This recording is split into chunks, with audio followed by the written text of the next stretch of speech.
Hello, everybody, and welcome back to the Pizza Time Chronicles. We're in our second episode, and today I am with the most energetic man that I know, Dylan Shively. How are you doing today? I'm good, man. How are you? How's it going? I'm doing great, man. I'm living my best life. I got the pizza hoodie on. I got the Kangol hat ready. I got all this energy, and we got such a great discussion going on today. Dylan, let the people know who you are. Sure. So, honestly, I'm nobody special. Um, I come from East Stroudsburg area. I live in Berks County now. Actually in the process of making a little bit of a move now, but we'll get into that probably later. We'll get into it at some point. I'll mention it. Maybe I'll drop it. We'll see. Um, Full-time entrepreneur, full-time dad. I run 3 separate companies at the moment. My most popular is credit repair. I am a little biased when I say it, but I am the absolute best in the game. There's nobody else that's better than me when it comes to credit repair. I get the best results. It doesn't matter. I don't care what anybody says. They all suck. Um, I have quite a few people that work for me, which is awesome. Changing lives every day. Um, and yeah, so that's a really big part of my image of who I am right now. Also, I sell products on Amazon. That's actually a really good time. That's really fun. That was my first real true dip into like entrepreneurship in a way, because I had to invest a lot of money, which was scary. But again, things we'll get into later. So pretty much full-time entrepreneur, full-time dad. My job overall that I give myself is to say that I'm the person who wants to provide value, and I want to make an impact. I want to be that person that when I walk in the room or I get on the virtual room, like in Zoom and stuff, that I bring a certain amount of energy, and I bring excitement, and I bring motivation and drive and things that are missing. And that's where my fulfillment comes from, providing value and, offering solutions to problems. So that's who I am. And that's amazing, Dylan. I mean, when I first met you in person, I felt the amazing vibes coming off of you. You're definitely motivated. You like to motivate others, especially I see your results with the credit recovery. I mean, Mm-hmm. results speak for themselves, okay? If you Yep. have this on Facebook, you literally post it all the time, and it's Yep. amazing. And but today's episode, I think, is important because you're an entrepreneur, you're also a family man, and today's word of the day: accountability. See, there's a lot of people who want to be an entrepreneur. There's a lot of people who want to do what you're doing right now, Dylan. But there's a lot of steps you have to take. There's a mindset you have to have. And there's also something called realistic goals you have to set. So that's the discussion we're going to have today. And I just want to start off with this question: what is accountability to you?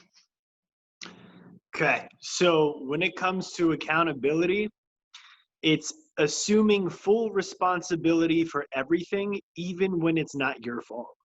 Okay. So I'm going to give you guys, an example. I'm probably going to say you guys a lot because obviously there's going to be a lot of people watching, I'm assuming. So you guys, right? The fam. Yeah. All right. So this is what it is. Accountability is when you take responsibility no matter what. So let's say I get a client who wants to get their credit repaired. And I tell them, hey, you got to do this, this, and this on your end. I'm going to take care of the things on my end. And then when we meet in the middle, by this day, you should, see these type of improvements. Now, I did everything on my end. Client 30 days, from now, winds up not doing what they were supposed to do. Guess whose fault it is?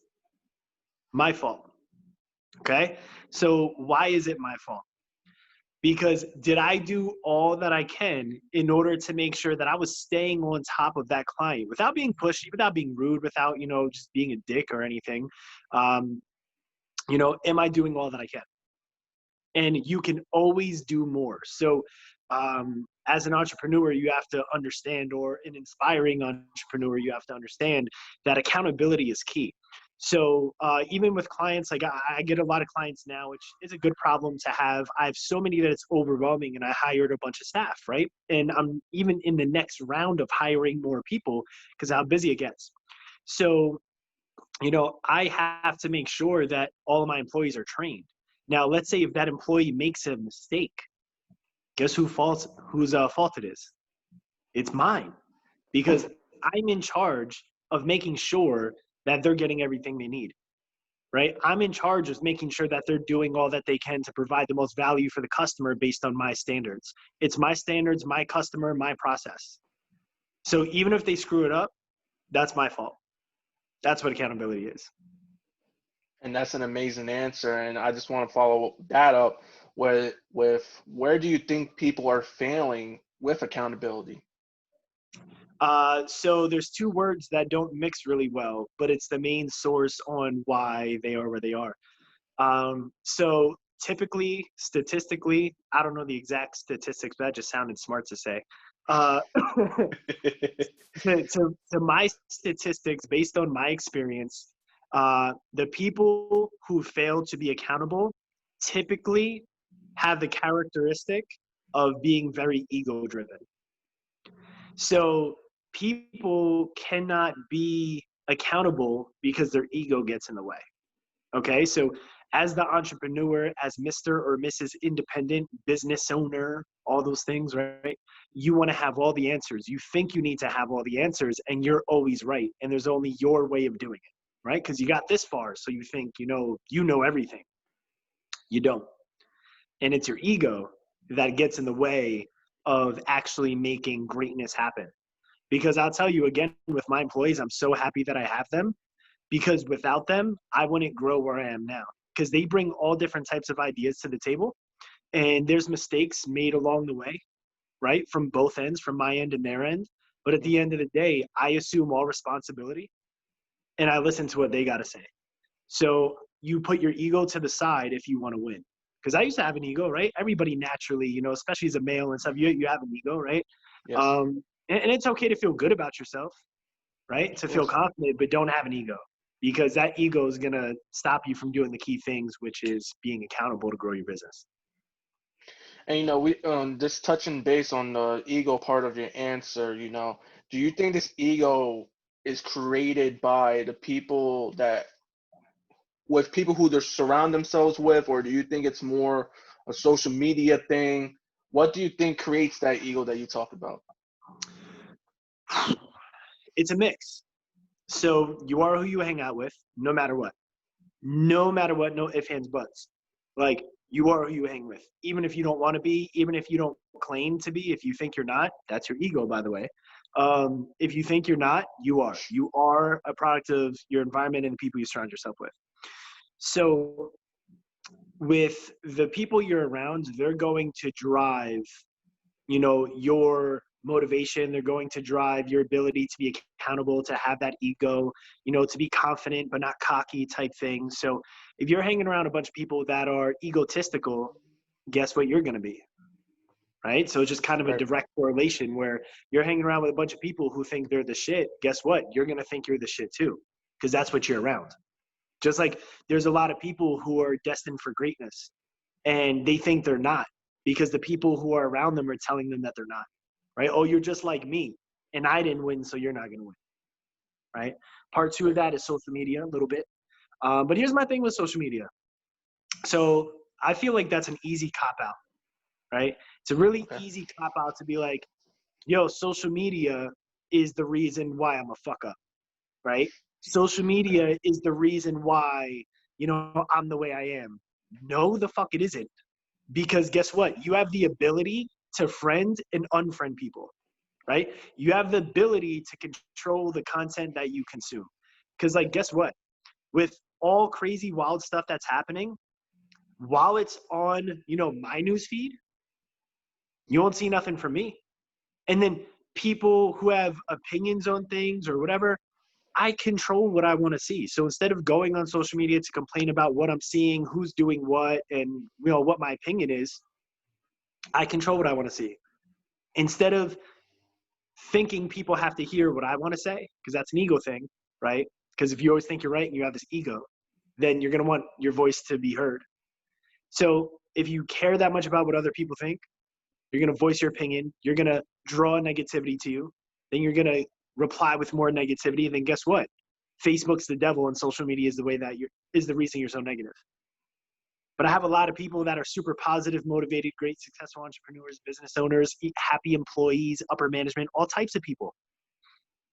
I have friends that are in the same industry, even as employees, right? They're in the same industry.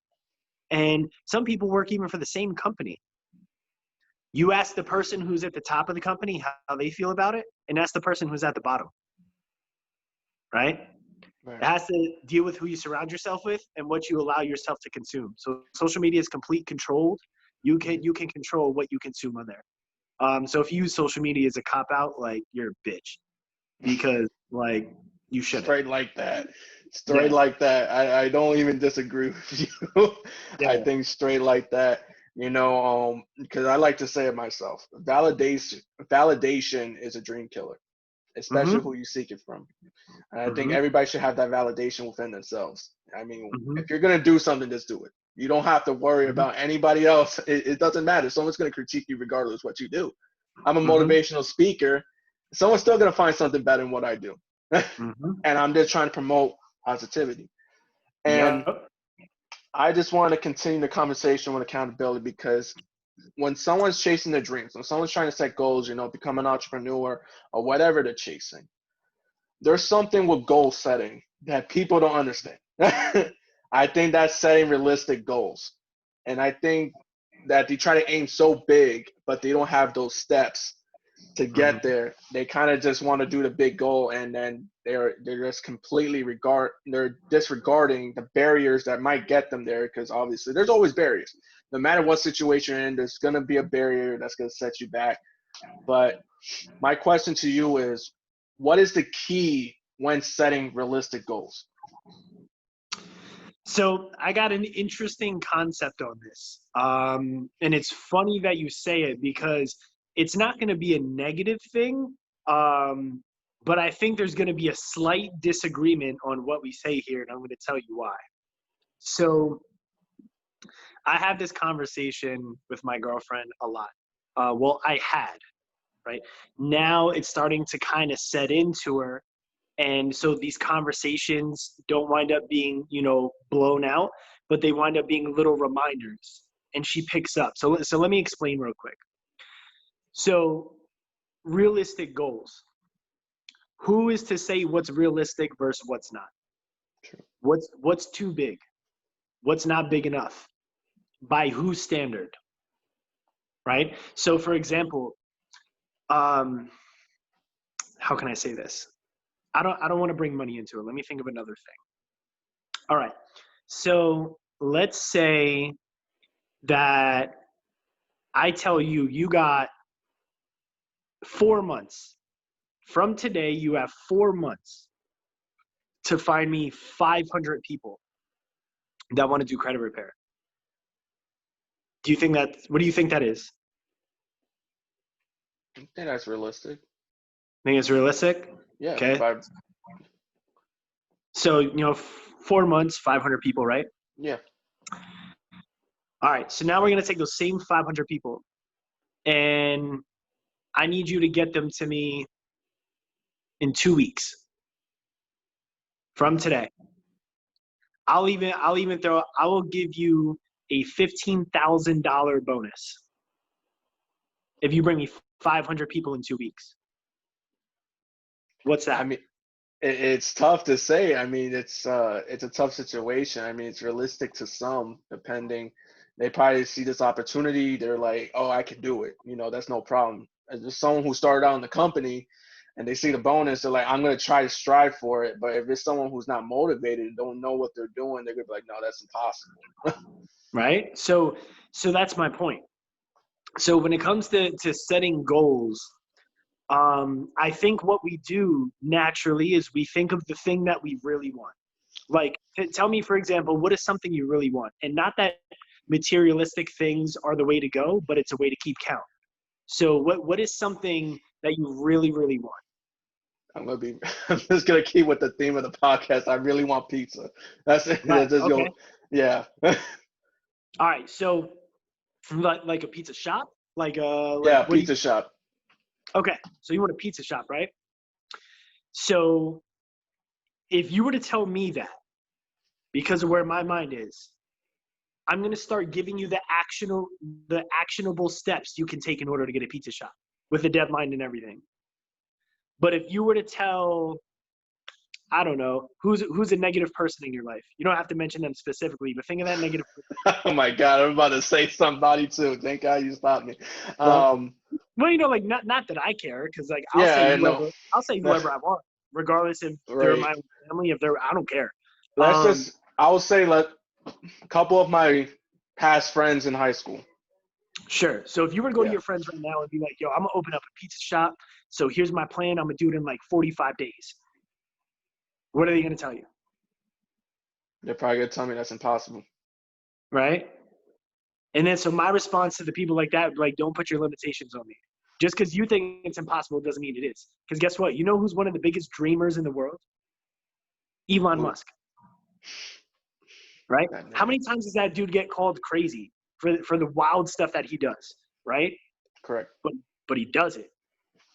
Right? So when it comes to setting goals to kind of like bring it back in to really get a good understanding is all I'm trying to say is what is realistic. I feel like when we set goals, we have that thing we really, really want.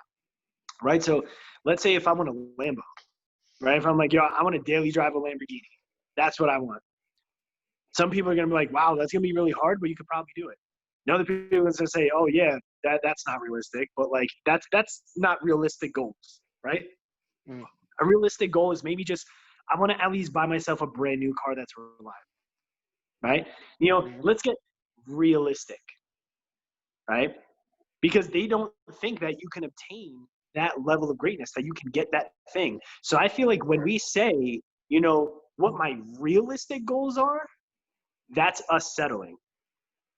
Okay. So That's when you say realistic goals, I feel like it's settling. And if you're willing to settle on your goals, that's how you're going to apply that work ethic. Because now that you know that you're willing to settle for this, you're not going to work as hard to get that other thing. Right. But correct. in the same I guess thought process, in the same sentence, the realistic goals that you're talking about that I do agree with is I call them like operational goals. So these are the small daily things that you accomplish every day that get you closer to manifesting that big goal. So, you need small little wins in order to get to that big win. You don't go from being a loser to being an absolute top dog winner overnight. It doesn't Right. happen, right? So replace the word realistic with like operational or some other verb or some other descriptive word that you want to use. When you can take words out of your vocabulary, like realistic, anytime you hear that word, you're gonna be like, yo, realistic means settle. And if I'm willing to settle on my goals and have a plan B, I'm never going to accomplish plan A because I know I can always fall back on plan B when I want to be a lazy piece of shit that day. Because I can say, well, as long as I get the new car, I don't really need to work that hard for the Lambo. Like, do I really want to do this? Do I really want to do that? A new car is still good, Mm, right? So then that's how your work ethic happens. You start to lack because you're willing to correct. settle, right? Correct. So if you guys take anything away from this, the viewers, the watchers, right? If you take anything away from this, replace the word realistic with something different. I don't know what fits for you. And anytime you think of the word realistic, replace it with just, or think of it as settling. In your new mental dictionary, the definition of realistic is settling. And if you're that aspiring entrepreneur or you're that person that wants to achieve great things, right? If you want to provide value to other people, if you want to make an impact, if you want to solve a nationwide, worldwide problem, if you think that there's some type of value you can provide, or you just want to do something great, something above average, above realistic, you need to take that term out of your mind, right? Now go and achieve everything, have daily goals that accumulate to hitting your monthly goals, to your end year goal, right? Have those operational goals where you get small wins. However, take realistic out of your vocabulary because I do it with her all the time. Not now, but for the past like 2 months. I'll give you a perfect example. So we right now are in Texas, right? So we flew just like 2 days ago, came to Texas, and we're looking around for homes and stuff like that. And obviously, I'm not trying to make it about materialistic things, but just to give an idea, like the homes aren't cheap, I'll tell you that they're not cheap. We're not looking for a cheap home. We're looking for a very big home. You Living know, lavish. and yeah, like, you know what I mean? Like But doing you earned things, it. right? Doing things that if I were to mention this to other people 30 days ago that I was going to do this today, they would say, "Oh, that sounds cool, but it's not realistic." Right? Perfect. Realistically speaking, within 30 days, I can make some really big moves. Right? But depending on who your conversation is with, that you're talking about these things with, they're going to tell you whether it's realistic or not. So realistic, bad word, go away. You know what's a better word than realistic? Fuck. Right? That's a better word than realistic. Right? Nah, but does that make sense? That makes sense, like Yeah, what I'm it saying? makes. Listen, if this doesn't make sense to you, I don't think he can say any clearer than what he just explained right now. Just take realistic out of your vocabulary, and things will get better. Like you Yeah. can literally, you don't have to. And what he's trying to say with realistic is you're settling with Mm-hmm. realistic. That's someone else's expectations of what you can do. You take Mm-hmm. that out, it's what you can do and you know you're capable of doing. And I Mm-hmm. think one of the biggest things with chasing goals, because I'm not going to say realistic goals anymore, because you just inspired me not to say it. Chasing goals, you got to be uncomfortable. You always got to be uncomfortable because that's the only way we can adapt. That's when we get comfortable, because that's when we start saying realistic, because we're comfortable with saying it. But some Yeah. people are going to start getting uncomfortable, which they should be, and they say I can achieve my goals and I don't need nobody else's validation.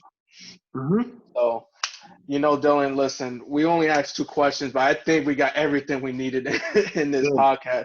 I just want to Yeah. ask one more, and I think you know what I'm Sure. about to ask you. What is your favorite pizza and your favorite pizza place? So my favorite pizza is barbecue chicken pizza. Okay. And so far, and I've eaten at a lot of pizza places, like a lot of them. Whatever the name of that one was that you took me to, Tommy Boy's. yes, was absolutely by far the best I've had. So, I love me some Tommy Boy's. Oh my! Listen, guys, if you've never been to Tommy Boy's, which is in Kutztown, Pennsylvania, it's on Main Street, so there's literally one street. You just need to go down the street. They have these slices of pizza that are bigger. I think this is I'm not even exaggerating, probably like that big. And it's not even, I think it's like $3, $4 for a slice. yeah, it was cheap. It was super cheap. Listen, guys, it's a college town. You need your pizza. This is the Pizza Time Chronicles. I need to start bringing pizza on this, but listen, guys, I'm trying to stay healthy a little bit because the pandemic, I've been catching too many pounds. I need to watch what I eat. But Dylan, thank you so much for coming to the podcast. You're very insightful. You're going to do amazing things. I really hope you get that extravagant home in Texas, because by far you earned it. You earned everything that you have ever achieved. I've only known you for so long, for a couple months, but the type of energy, the type of motivation and inspiration you bring to not only to the people watching right now, but to the people that are currently in your life, man, you're a life changer. And I just want to say thank you so much for everything you do. And thank you for being our second guest on the Pizza Time Chronicles. And thank you for being honest with us today. Absolutely. No problem. Thanks so much, man. And I hope you guys get a lot of value from this, right? Obviously, if you never watched me before, I say it how it is. There's no rainbows and unicorns bullshit, right? We're Right. not here to talk about feelings. We're here to talk about winning. So if you're trying to win, keep paying attention. And get out there and win. That's Yeah. all it is. All right, everybody, you enjoy yourself. Make sure you stay on the Pizza Time Chronicles journey, because we have more guests. We have more interviews. We got more people like Dylan coming on to the show. It's all a process. We're going to make it. That's all I got to say. So if you're a follower of Dylan, make sure you follow Pizza Time Chronicles. This is going to be up as soon as possible. We love you all. Eat some pizza, and we'll see you next time. See you, everybody. See you guys.